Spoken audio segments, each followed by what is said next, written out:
All right, the issue I'm having is when you start it up, you got good oil pressure. After about 5 or 10 minutes of idling though, or driving, the oil pressure drops down. So what I'm thinking is the oil filter cooler or the housing is plugged up full of trash.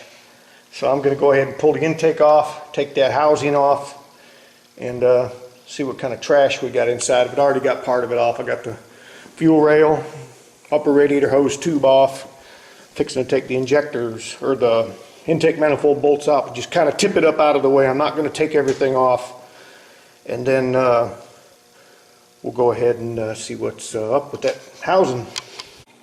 Alright, it took a blowgun to blow this crap out of it. That is actually water. This thing is probably broken on the inside, so we're going to go ahead and I really had to hook the air hose up with this thing just to blow through it to get anything to come out of it. So this is more than likely, you can see the inside of it's just nasty, plugged up. So we're going to go ahead and scrounge up our spare and put it together. Try it again. Alright, just to be safe, we went ahead and took the oil filter housing off. There's the bypass plunger. We're going to go ahead and take it out. Make sure it's clean. We're going to just make sure this is clean on the inside. That's the oil filter cooler. That goes on like that, and there's a nut that goes on, holds that on. Then the oil filter screws onto that. So we'll go ahead and get this apart. There was something that somebody left off. There's a bolt that goes right here that holds a coolant tube.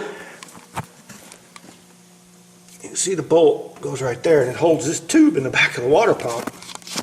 Whoop, whoop, whoop. And if you don't, you can see I can wiggle that out.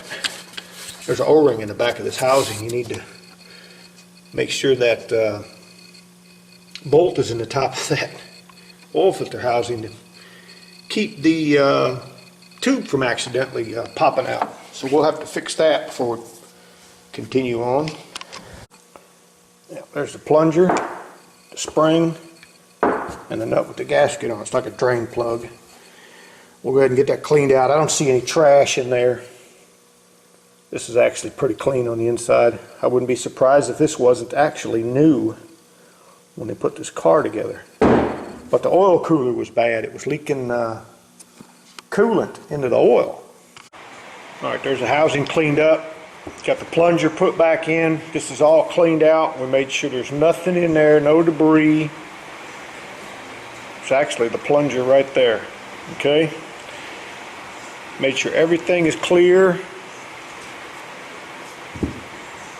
Went and put my spare oil cooler in the parts washer. I got a new gasket on it. Got everything lubed up so we can get ready to put it back together. Went ahead and cleaned this head up where all the dirt and grease and stuff pile up. I went ahead and cleaned all that up with some brake cleaner and cleaned all the block up as best I could, and then even got a drop of blood right there. We'll go ahead and bolt this cooler back on, and then we can clean the bottom part of the block later. That's where the oil drains when you pull the plug out or pull the oil filter off. We'll go ahead and get this thing together. Got it a little smoky in here. What happens when you soak all your firewood with engine oil? You got that thing running and the door open, trying to get some fresh air in here. But there's the bolt. Can you tell what car that came off of? That come off my black Passat. That's a spare bolt. Make sure you don't lose that banjo bolt, that stainless steel banjo bolt. There's a seal on both sides of the banjo part of it. Like drain plug seals. Make sure you don't lose them. And if you look, you can actually see that one on that side. Right there. Okay? So you get everything snugged up. Everything's snugged up. We're ready to put the intake back on. We're about done with everything we can do. Oh, and here, by the way, you're needing to put a thermostat in, now's the time, because there's the thermostat housing. And I'm going to go ahead and replace this vacuum line, so we're not going to worry about that. I'm going to go ahead and get it off of the boost solenoid there. And we'll put a new vacuum line on it. All right, got a lot of this up here back together. Got the top hose back on with a new O-ring. This is the bolt they were using to hold this top hose on, which was like a block too long. So I had to scrounge up another green bolt. We're gonna put our oil cooler on. This is the nut that holds it on. This is the custom-made wrench I have. Got a patent on it. It's 1 1/16 inch just whacked off so you can move it around, because you don't have to get it like uber tight. You just need to get it, you know, as tight as you can get it with that little wrench. And then the oil filter will screw on. And then I'll put my 2 hoses on, plug a couple vacuum lines on, put some water in it, put the injectors on it. I'm gonna go ahead and stick my new injectors in it.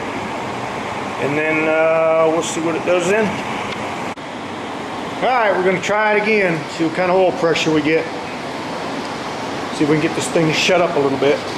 That's what we want to see, and that's what we want to keep. At least 30 to 60 anyways. We'll see after it warms up a few minutes.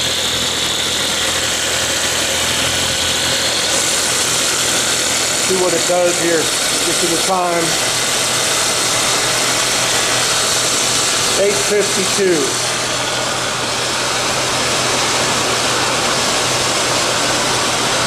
We'll see what it does. Well, been what, about 20 minutes?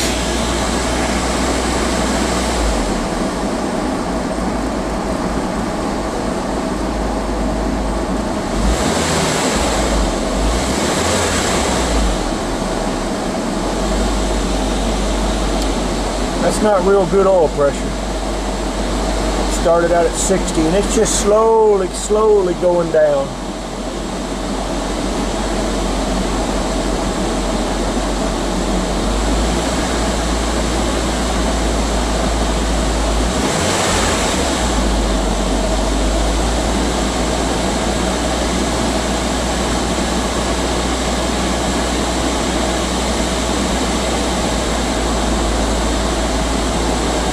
Something obviously wrong. I think the oil pump's probably bad. It's just slowly going down. Oh well. You know, just nothing we can do about it.